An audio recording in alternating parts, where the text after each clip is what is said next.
வணக்கம். கோவை நீலகிரி செய்திகளுக்காக செய்திகள் வாசிப்பது சரவணன். நீலகிரி மாவட்டத்தில் சர்வதேச யோகா தினத்தினை முன்னிட்டு நடைபெற்ற விழிப்புணர்வு மாரத்தான். இதில் ஆயிரக்கணக்கான ராணுவ வீரர்கள், அதிகாரிகள் மற்றும் பள்ளி மாணவ மாணவிகள் பங்கேற்பு. ஆண்டுதோறும் ஜூன் 21ஆம் தேதி சர்வதேச யோகா தினம் கொண்டாடப்பட்டு வருகிறது. இதனையொட்டி நாளை நாடு முழுவதும் யோகா தின பயிற்சிகள் மற்றும் கொண்டாட்டங்கள் நடைபெற உள்ளது. இந்நிலையில் நீலகிரி மாவட்டம் குன்னூர் வெலிங்டன் ராணுவ பகுதியில் கண்டோன்மெண்ட் வாரியம் சார்பில் யோகா தினம் விழிப்புணர்வை ஏற்படுத்தும் வகையில் 5 கிலோமீட்டர் நெடுந்தூரம் ஓட்டப்பந்தயம் நடைபெற்றது. இதனை வெலிங்டன் மெட்ராஸ் ரெஜிமெண்ட் மைய கமாண்டன்ட் கிருஷ்ணேந்து தாஸ் கொடியசைத்து துவக்கி வைத்தார்.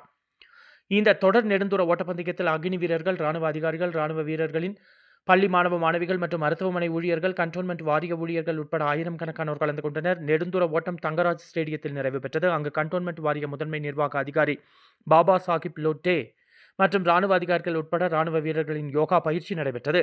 கோவை நீலகிரி செய்திகளுக்காக எமது சிறப்பு செய்தி ஆசிரியர் தமிழ் வெங்கடேசன்.